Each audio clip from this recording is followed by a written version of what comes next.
no nos cansamos de repetir y repetir y repetir, es que cuando hoy se hacen los análisis del por qué esta reforma educativa no funcionó, no llegó al objetivo deseado inicialmente, nosotros particularmente sostenemos que una de las razones más importantes pasa por lo que denominamos un ninguneo, un embolqué que se le hizo en todo este tiempo al idioma guaraní, en un modelo educativo que por más que haya definido objetivos y fines muy elevados, nobles inclusive, eh, nunca consideró seriamente el aspecto del lenguaje, de la comunicación, más que el de la lengua como un elemento lingüístico, de la lengua como el gran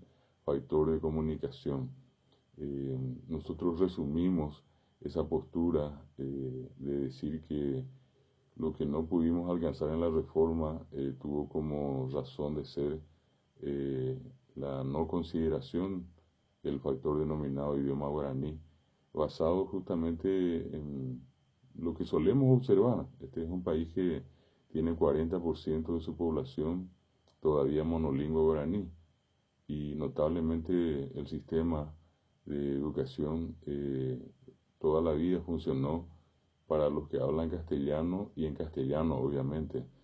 Eh, pues siempre triste ver por parte nuestra, a lo largo y a lo ancho del país, en estos 33 años de nuestra actividad en el Ateneo de Lengua y Cultura Guaraní, a niños y jóvenes concurriendo a las escuelas, asistiendo a las clases y sin poder comprender las lecciones desarrolladas por sus docentes.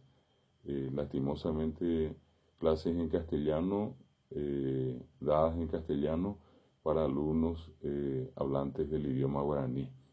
Y por más que se puedan buscar otros motivos de este fracaso que tuvo y tiene la reforma educativa, muchos miran al factor docente en cuanto a su formación y obviamente en ese proceso de formación estuvo ausente el idioma guaraní. eh, Otros ponen como razón el tema de la pobreza, tampoco desconocemos problemas viales, problemas de salud, ya sea falta de yodo, problemas bucodentales, eh, hasta los bichos, los cebollí, como solemos decir. Sin embargo, todos sabemos perfectamente bien que el proceso de aprendizaje se hace a través de un idioma y si es que la criatura no entiende el idioma que se está utilizando con él o con ella, entonces el proceso no tiene sentido, no tiene valor, no se va a producir nunca la comprensión. Lo que hoy se cuestiona es la falta de comprensión. ¿Y por qué la gente no comprende? Porque se está usando un idioma diferente, un idioma que no es el suyo, para una parte muy importante de la población del Paraguay. Y entonces, desde ese punto de vista, nos tocó recordar una anécdota que ocurrió hace ya unos cuantos años, cuando viajando en un ómnibus con un señor que nos tocó como compañero de viaje, conversábamos con él y en un momento de la conversación él me pregunta si a qué me dedicaba yo, le comenté que era docente y en ese momento él me hizo el comentario diciéndome que su hijo estaba en una escuela pero que justamente lo estaba por sacar. Yo iba a retirar a su hijo de la escuela ya definitivamente y cuando yo le dije ¿y por qué? Es más, afirmándole que la escuela era un factor muy importante para el crecimiento integral de su hijo, él me dijo que su hijo iba a la escuela y perdía el tiempo, que no le servía para nada. Un poco más, un poco menos, me dijo donde hay de provecho y lleve, o joreí. Y bueno, y lo que a continuación me sentenció él con una frase lapidaria, ¿verdad? Que yo suelo decir, un filósofo de la educación a lo mejor necesitaría unas 100 páginas para decir lo que este señor me dijo con 8 palabras. ¿Y qué es lo que él me dijo? Él me dijo sencillamente, será yo que en la escuela, pues a la escuela no hay que chupar. Será yo que en la escuela, pues a la escuela no hay que chupar.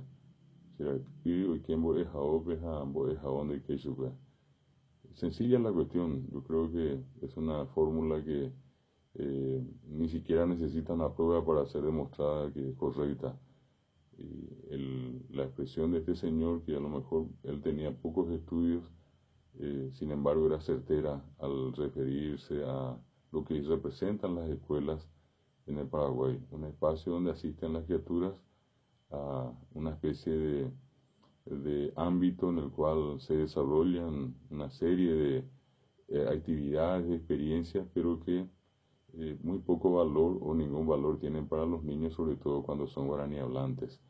Muchas veces nos tocó visitar escuelas precisamente, no solamente del interior, sino que aquí cerquita, Fernando de la Mora, San Lorenzo, Luque, Asunción, y nos hemos encontrado con una circunstancia calcada en todas ellas, y muchas veces nos tocó hacer algo que nosotros sabíamos que no era correcto, pero teníamos que hacerlo para demostrarnos a nosotros mismos que no estábamos equivocados. Y ese hecho era el de entrar a una sala de clase con niños, con pequeños, 7, 8, 9 años, y hablarles, hacer un discurso en castellano. Y seguidamente yo en el trayecto del discurso observaba sus rostros y no era precisamente el de muy buenos amigos, estaban muy serios, rostros adultos, miradas así lejanas, distantes, ¿verdad? Y cuando terminaba estos 2 o 3 minutos yo les preguntaba si me entendieron y la respuesta era no. Y cuando yo les decía ya en guaraní, que votar vamos UPM guaranime, que votar UPM guaranime, y la respuesta era afirmativa. Y cuando comenzábamos a hablar en guaraní, la situación cambiaba radicalmente. Veíamos rostros sonrientes, niños levantando la mano, preguntando, cuestionando, lo que no se dio en el momento de hacer los comentarios en castellano. Cuando en ese momento nosotros decimos siempre en guaraní, mimitan jovasí, yuruyay, jovaivá, doy ainda jetiaei. Bueno, todo eso cambiaba automáticamente en todos los casos cuando comenzábamos a utilizar el idioma guaraní. Esto es lo que nosotros queremos siempre enfatizar y es la razón de este programa Guaraní Ñañeñe, en el sentido de decirles a los oyentes, a todos los amigos, a las autoridades nacionales, a los docentes, a las autoridades del ámbito de la educación, que mientras no resolvamos de una vez por todas incorporar, incluir al guaraní dentro del proceso educativo, entonces nunca vamos a superar esta barrera que continuamente nos lleva a lo mismo. Es como un círculo vicioso donde damos una vuelta y volvemos a decir tenemos problemas de comprensión y volvemos a insistir, pero por un método, a través de un método equivocado, y nuevamente caemos lo mismo, no hay comprensión. Ese método tiene que incorporar necesariamente el uso del idioma guaraní por parte de docentes. Esa experiencia educativa debe contar con libros también en idioma guaraní. Los exámenes también tienen que ser en idioma guaraní.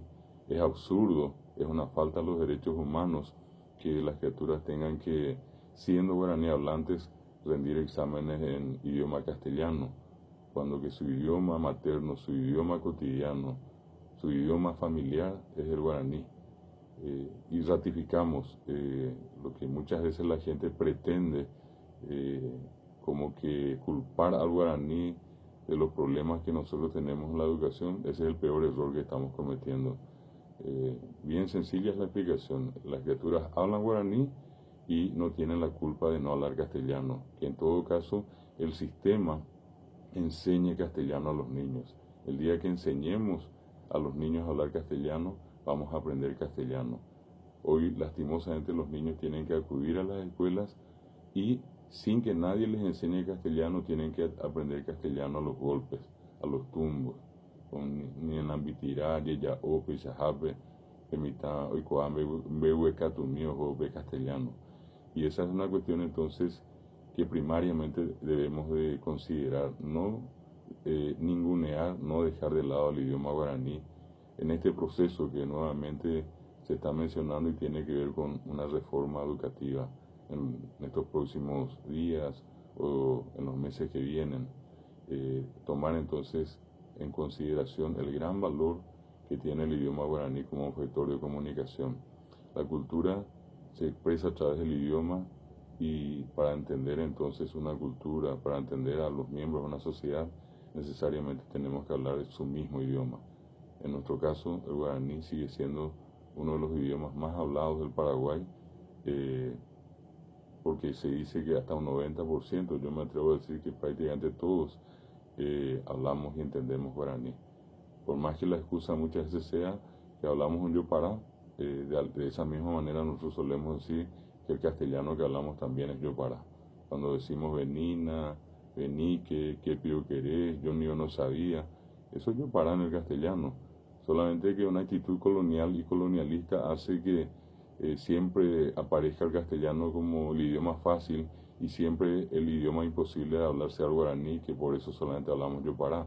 También tiene que llegar el momento, en justicia, de decir, bueno, hablamos mal el castellano, hablamos yopará del castellano, y si queremos aprender bien ambos idiomas, debemos enseñar bien ambos idiomas.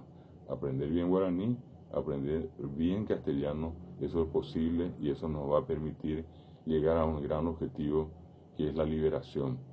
La persona se libera cuando sabe, libre es el que sabe y cuanto más sabe, más libre es. Entonces, desde ese punto de vista, entendemos que la inclusión del guaraní en el sistema educativo es fundamental y que ya no corre esta historia de seguir ninguneando al guaraní. Definitivamente el guaraní tiene que tener una mayor presencia. Si hoy muchos padres se quejan con justa razón, y nosotros los docentes de guaraní hace rato le venimos reclamando al ministerio la equidad, la igualdad. No puede ser que tengamos siempre 2 horitas de guaraní, 5 horas de castellano. ¿Qué hacemos nosotros con 2 horas? Entramos, llamamos la lista y se acabó la hora. El castellano sigue teniendo 5 horas. Es decir, hay una discriminación.